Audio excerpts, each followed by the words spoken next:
So over Christmas, there was a big to-do on X.com about the H-1B visa system in America.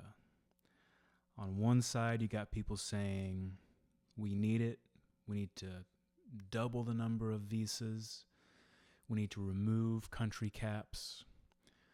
On the other side, you have people saying, let's abolish it. Let's reduce the number. If we're not going to abolish it, we need to protect American labor. And I feel like it's really hard to have an interesting opinion on this issue because I feel like it boils down to who you are personally. If you're a worker in America, especially a tech worker, it is not in your interest for foreign labor to be eligible to work at jobs at which you are also eligible and likely to apply for or work at. Especially if the foreign labor is constrained in some way, such as they can't change jobs easily. They come from a much poorer country, so that even a low salary in America is like 10 times what they could earn in their native country. Them being over here and being very isolated and very naturally dedicated to their work because it's their lifeline to a high salary and living in a nice country in some places like America. It's obviously not in your interest. But if you're a business owner, if you're a CEO looking to cut costs, looking to increase shareholder value, you're in favor of H-1Bs because of those things. You can get people from foreign places to do work instead of Americans, and that benefits you. So how can you have a real opinion? It just seems like a naked political struggle. And we don't really know what Trump will do. He's really in control. He can issue an executive order on day one that goes one way or the other. Makes H-1Bs more easily accessible or makes them less easily accessible. Elon's been very vocal about this issue, and he's been talking about how he's focused on recruiting and importing the 0.01% of global talent. And if that's true, I think that's fine because I am not in the 0.01% of global talent. So if they're over here or not, I'm not competing with them. And I guess I'd rather them be here than somewhere else. I'd rather, more advanced AI language models, large language models be developed here than China.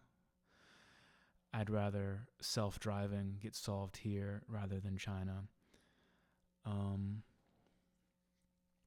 But I'm not sure that this is the whole picture with Elon and his motivations. I think if you look on the H-1B database website, it's something like h1b.info or something like that, and you look up Tesla, there's people working at Tesla on H-1Bs all up and down the salary chain, the hierarchy, as it were, at Tesla, from principal engineers on the autopilot system for Tesla vehicles to regular engineers making $70K in a high cost of living area. And keep in mind, they're in a foreign country. They probably don't know many people here. They're isolated. They're very devoted and appreciative, willing to work long hours. it's not a fair playing ground. I think, obviously I'm against H-1B as a visa entirely. I think it should be abolished because that's in my interest. And I want to further my interests as any rational person should. But I think if Elon is being honest, there can be some adjustments made to the system that can make it so it's a win-win instead of a lose-win or a win-lose, right? For one thing, H-1B labor could be set at a minimum salary. So if it's true that this is the 0.01 global percentage of talent, they should get paid at minimum, the 0.01% of salaries in America. So I don't know what that is. It's probably north of 200K, at least. If you're talking about software engineers, it could be $500,000 starting out, for like the top of the top, best of the best.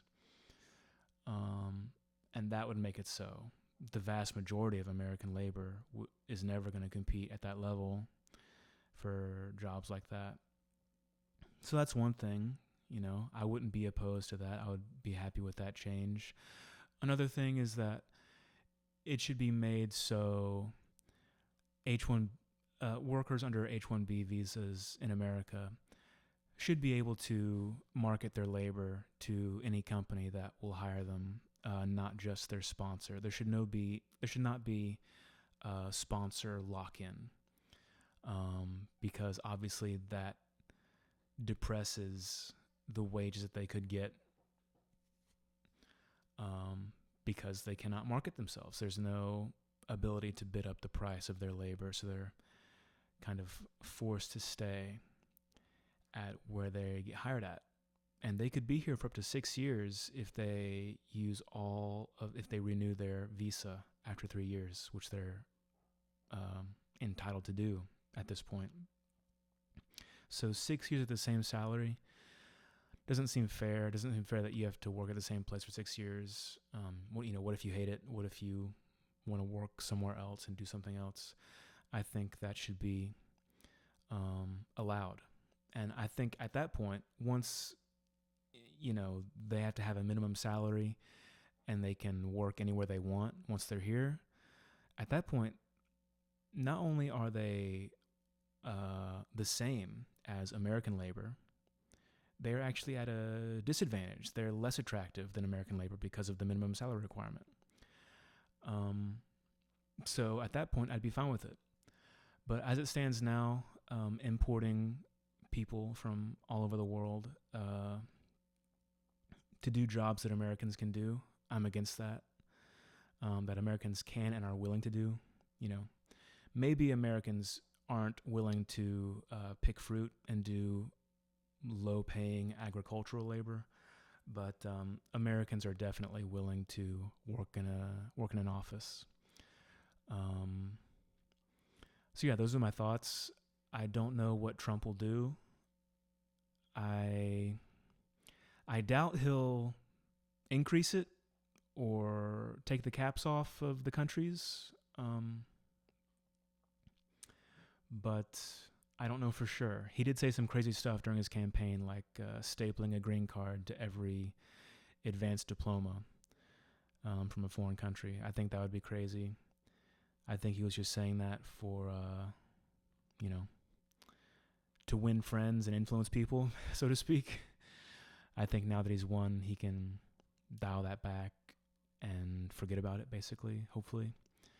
But we'll see. I just wanted to record my thoughts as this debate has just happened, and we'll see what happens in the new year.